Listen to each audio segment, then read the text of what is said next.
Good day, Sir Attorney Gemar Abdul Jabbar. I am Clinton Justiniani, a third-year criminology student from CMC, Section 7 with a class schedule of 5:30 to 7:30 p.m. This is my removal activity presentation on topic person civilly liable for felonies.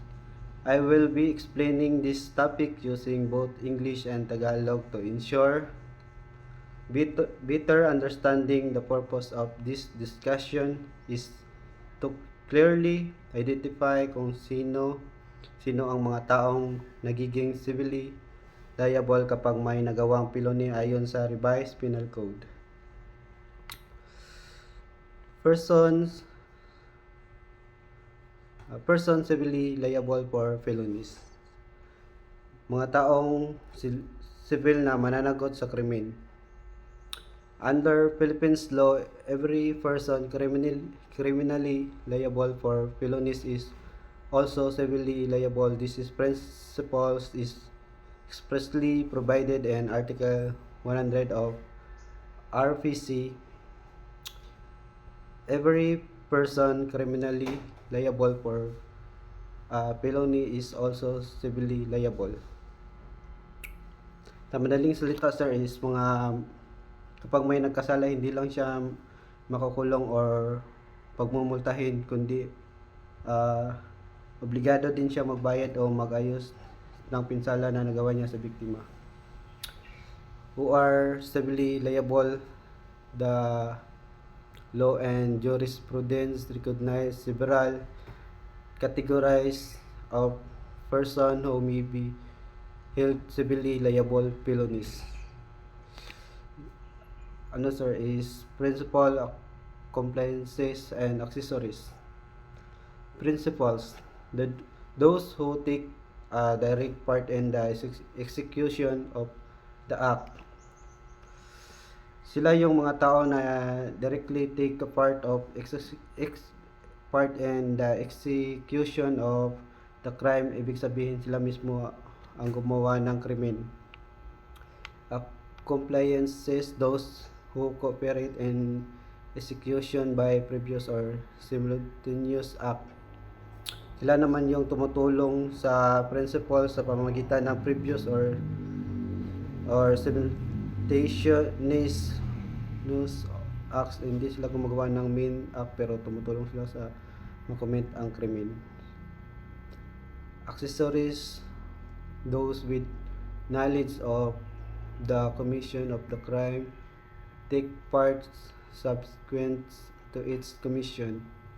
Sila yung mga tao na kahit alam nilang may krimen na nangyari, nakisali pa rin sila pagkatapos ng krimen. For example, tinulungan ang offender makatakas, itinago ang ebidensya o nakipagkinabang sa krimen. Subsidiary civil liability.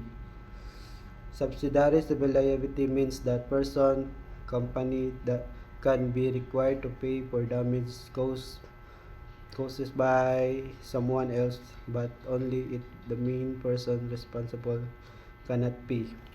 Ibig sabihin, kung ang mismong offender ay walang capacity to the pay damage, by the law allows the victim recover from the others who are subsidiary liable.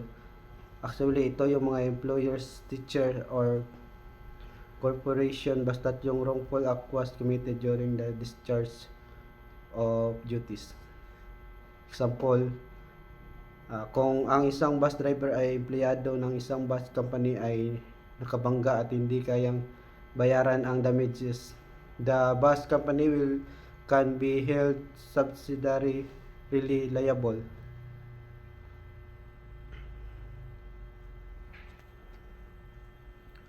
What civil liable includes under Philippines law, and person found criminally liable, they are also civilly liable. The civil liable that arises from the crime, especially defined Article 104 of the Revised Penal Code. Halimbawa, kung may namatay ang offender during criminal case, the criminal liability is extinguished, pero yung civil liability remains. The victim can still claim damage against the state of the decreased offender. Ibig sabihin, kahit hindi na siya makulong or maparusahan criminally, the obligation to pay for harm caused by crimes does not disappear. It transfers to his their estate to extend to properly left behind. Restitution. This is mean restoring the itself person which was taken possible and the property cannot be returned. The value must be paid. Restitution is, ang ibig sabihin ay restitution ay balik ang mismong bagay na taong pinagkunan, o kung may maari kung hindi na maibabalik ang ari-arian, kailangan bayaran ang halaga nito. Reparation of damage causes. If restitution is not possible, the offenders must pay to value of the loss of or damage caused by considering both the actual value and any special sentimental value to the injured party.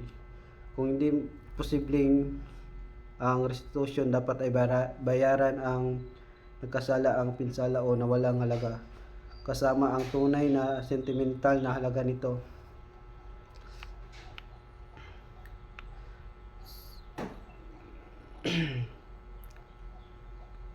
Identification. Consequential damage. This recover not only direct damages suffered by the victim, but also those are suffered by their family or third parties of the crime.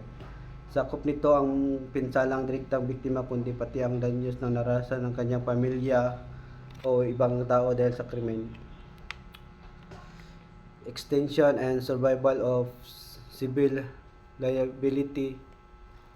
Civil liability established in Article 100 to 101, 102, and 103 of this code shall be extinguished in the same manner as other obligation and accordance with provision of the Civil Law, Revised Penal Code.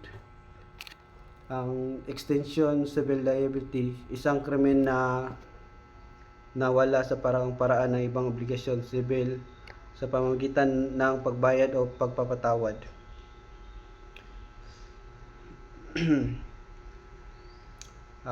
Survival of civil liability.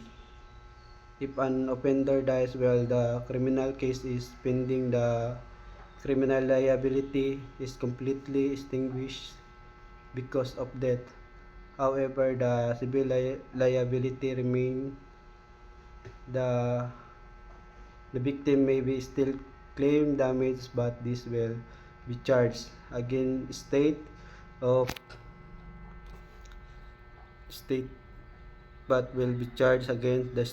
the deceased offenders to the extent of property he or she left behind. Nananatili ang civil liability kung ito ay nakabatay sa kontrata o quasi-delicti kahit matapos na ang kasong kriminal o mamatay ang akusado. Key points from jurisprudence. Employers and corporation may be subsidiarily liable. As other jurisprudence affirms, employers held subsidiarily liable from crimes committed by their employees and the discharge of their duties. These key points for the jurisprudence emphasize that civil liability serve protect the right of victim, ensuring that they can be compensated regardless of the outcome of the criminal case. Maaring managot ang subsidiary na ang mga employer or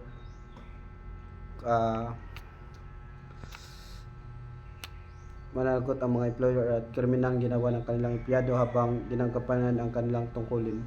Ipinakita nito ang civil liable ay naglalayong protektahan ang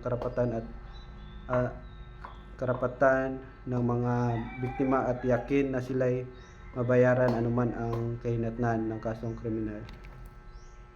Thank you, sir.